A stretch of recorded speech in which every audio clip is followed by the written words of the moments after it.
اور اس کی 31ویں آیت میں۔ اس کا تلفظ ہے روح اللہ، رے پیش واو یہ علیحدہ رہ جائے گا اور آخری حرف نے ہمیشہ آگے جانا ہے۔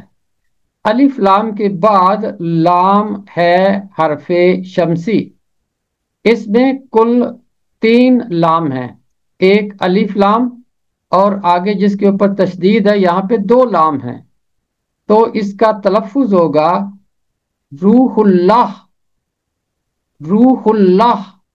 اگر آپ اس کے علاوہ کچھ پڑھتے ہیں یا سنتے ہیں تو وہ غلط ہے اور قابل قبول نہیں ہے۔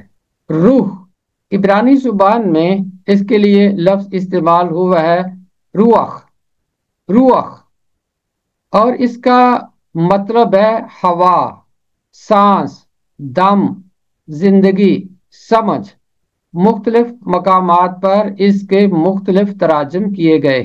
اللہ، اس کے لیے لفظ عبرانی استعمال ہوا ہے الوہیم، الوہیم، اور پرانے عہد نامے کے عبرانی متن میں الوہیم کوئی 2500 دفعہ استعمال ہوا ہے۔ 2500 بار پرانے عہد نامے میں عبرانی متن میں الوہیم آیا ہے، خدا کے لیے استعمال ہوا ہے۔ اس کا تلفظ ہے روح اللہ، روح اللہ۔ ہے کو پیچھے حصے کے ساتھ نہیں پڑھنا، ہے نے ہمیشہ آگے جانا ہے۔ رے پیش واو روح، یہاں آ کے چھوٹا سا وقفہ کرنا ہے، رک جانا ہے اور ہے کو آگے لے کے جانا ہے۔ روح اللہ، روح اللہ، یہ ہے اس کا درست تلفظ۔ ایک اور لفظ آیا ہے جو بائبل کے اردو ترجمے میں بس ایک ہی دفعہ آیا ہے، تواریخ کی پہلی کتاب 6 باب اس کی 48ویں آیت۔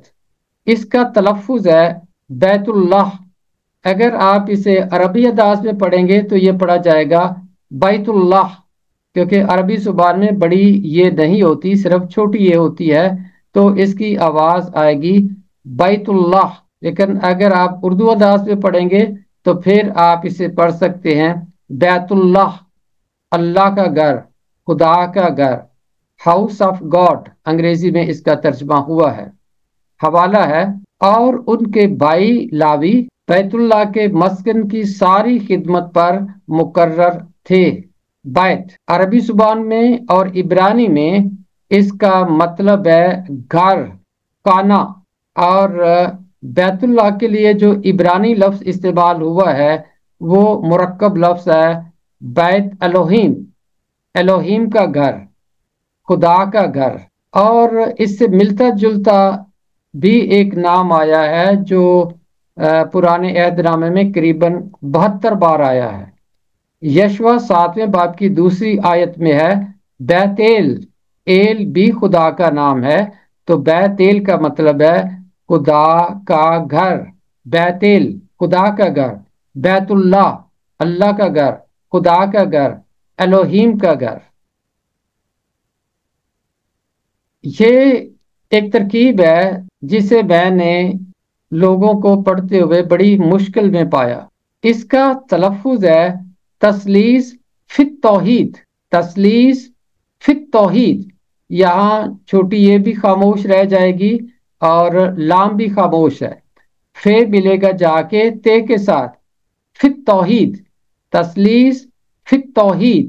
ایک کتاب ہے پادری عبدالحق کا لکھا ہوا، اور اسے بھی اس طرح پڑھنا چاہیے۔ اس کا تلفظ ہے اثبات التثلیث فی التوحید۔ میں نے آج تک کبھی کسی مسیحی کو اسے درست پڑھتے ہوئے نہیں سنا۔ اس کا تلفظ ہے اثبات التثلیث فی التوحید، کیونکہ تے کے ساتھ ملے گا، الف لام کے بعد تے حرف شمسی ہے اور حروف شمسی میں سے پہلا حرف ہے تے۔ اثبات التثلیث فی التوحید، یہ ہے اس کا درست تلفظ، اثبات التثلیث فی التوحید۔ کیتھولک ترجمے میں یہ لفظ آیا ہے حکمت کی کتاب 7واں باب اس کی 27ویں آیت میں۔ اس کا تلفظ ہے قائم بالذات، قائم بالذات۔ اس کا مطلب ہے کہ وہ ہستی جو خود قائم ہو، جو اپنے قیام یا وجود کے لیے کسی دوسرے کا محتاج نہ ہو۔ یہ خدا تعالی کی صفت ہے کہ وہ قائم بالذات ہے، اسے قائم رہنے کے لیے کسی پر انحصار نہیں کرنا پڑتا، وہ کسی کا محتاج نہیں، وہ خود ہی قائم ہے، خود ہی وجود رکھتا ہے۔ ایک اور لفظ ہے مکابیین کی پہلی کتاب پہلا باب اور اس کی 3 آیت۔ پاکستان میں نے آج تک کسی شخص کو اس کتاب کا درست تلفظ کرتے ہوئے نہیں سنا۔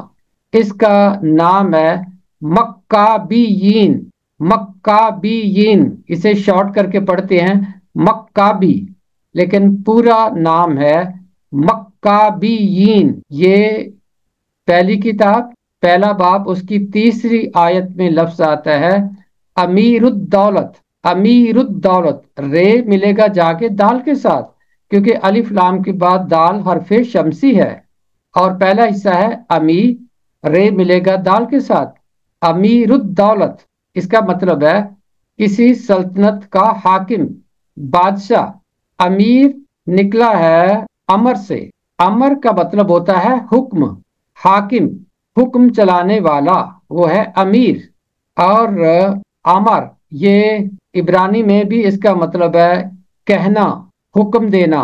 جب بائبل مقدس کا آغاز کرتے ہیں تو پہلے باب میں ہی جہاں خدا نے کائنات کو بنایا، وہاں جب بھی آیا ہے خدا نے کہا اور خدا نے کہا اور خدا نے کہا، وہاں یہی فعل استعمال کیا گیا ہے، امر، خدا نے حکم دیا، خدا نے کہا اور ہو گیا۔ عامر اس کا فاعل ہے، عامر کا مطلب ہے حکم چلانے والا، حکم دینے والا۔ دولت کا مطلب ہے سلطنت، حکومت، راج۔ امیر الدولت، سلطنت کا امیر، سلطنت کو چلانے والا، بادشاہ، حاکم۔ کیتھولک ترجمے میں اعمال کی کتاب میں 22ویں باب کی 6 آیت میں یہ لفظ آتا ہے، اس کا تلفظ ہے نصف النہار۔ نصف کا مطلب ہوتا ہے آدھا، نہار کا مطلب ہوتا ہے دن، دن کا وقت۔ نصف النہار کا مطلب ہے وہ وقت جب دن کا آدھا حصہ گزر گیا ہو، یعنی دن کے 12 بجے کا وقت، یہ ہے نصف النہار، دوپہر کے وقت، دن کے 12 بجے کا وقت۔ اور لیل عبرانی میں اور عربی زبان میں رات کو کہتے ہیں، اور ڈیروں دفعہ عبرانی متن میں لیل لفظ آیا ہے، اور کئی جگہوں پر اس کا ترجمہ رات کیا گیا ہے، کئی مقامات پر تاریکی اور کئی جگہوں پر اندھیرا، تو یہ ہے لیل، اور اسی سے ہے لیلا۔ لیلا کا مطلب ہے کالے رنگ والی، تو یہ ہے لیل، اس کا مطلب ہے رات، اور نہار اس کا مطلب ہے دن، اور اس لفظ کا تلفظ ہے نصف النہار، نصف النہار۔ اگر آپ اس کے علاوہ کچھ پڑھتے ہیں یا سنتے ہیں وہ غلط ہے۔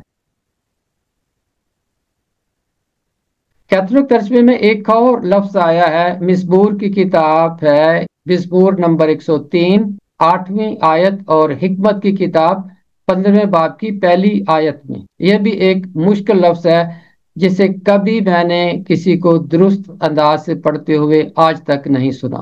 اس کا تلفظ ہے طویل الصبر۔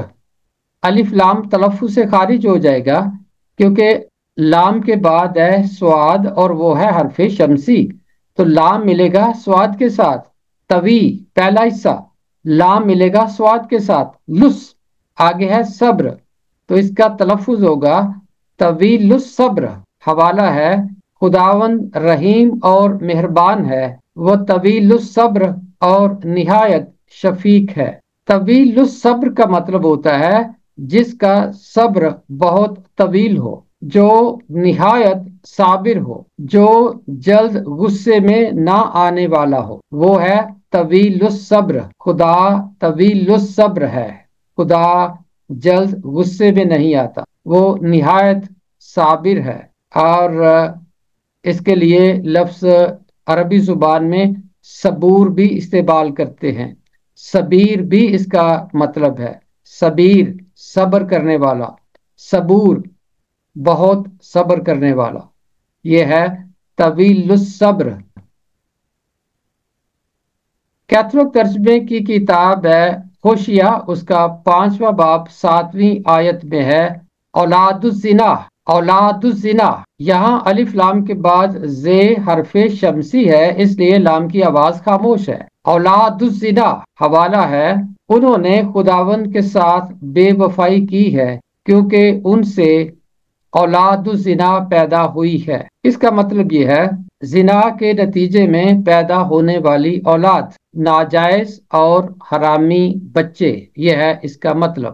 اور تلفظ ہے اولاد الزنا. اولاد الزنا. کیتھولک ترجمے میں اعمال کی کتاب دوسرے باب کی 9ویں آیت میں یہ مرکب لفظ آتا ہے. اس کا تلفظ کرنا آسان نہیں ہے، لیکن محنت کرنے سے تلفظ کرنا آسان ہو جاتا ہے. یہ ہے ما بین النہرین. ما بین النہرین. پھر میں پڑھتا ہوں ما بین النہرین. ما کا مطلب ہوتا ہے جو، بین، بین کا مطلب ہوتا ہے درمیان. نہرین، نہرین عربی زبان میں کہتے ہیں دو نہروں کو، دو دریاؤں کو، دو ندیوں کو، دو نہروں کے درمیان کا علاقہ. اور یونانی زبان میں اسے کہتے ہیں مسوپتامیہ. مسوپتامیہ یونانی زبان کا لفظ ہے اور اس کا مطلب ہے دو آبا، دو نہروں یا دریاؤں کا علاقہ.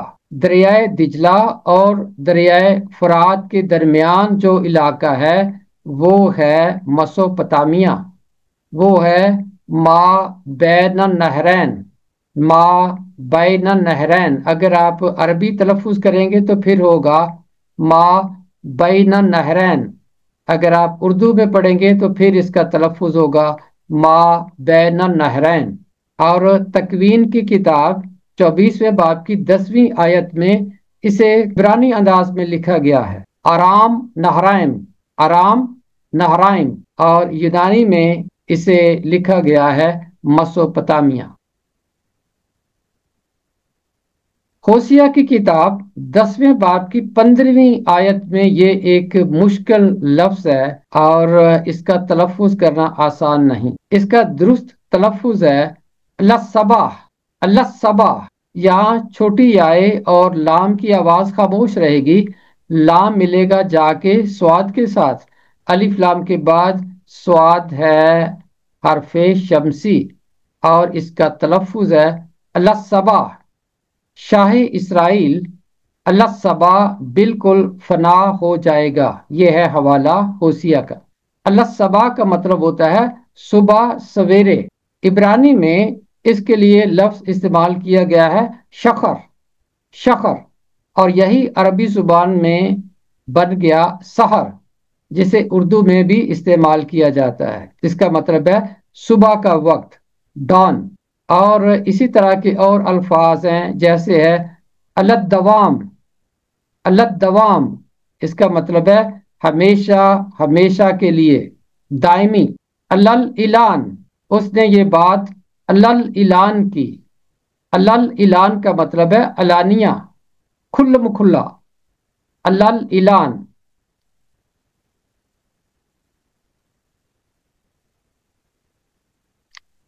مکاشفہ کی کتاب کے 17ویں باب کی 17ویں آیت میں ہے متفق الرائے.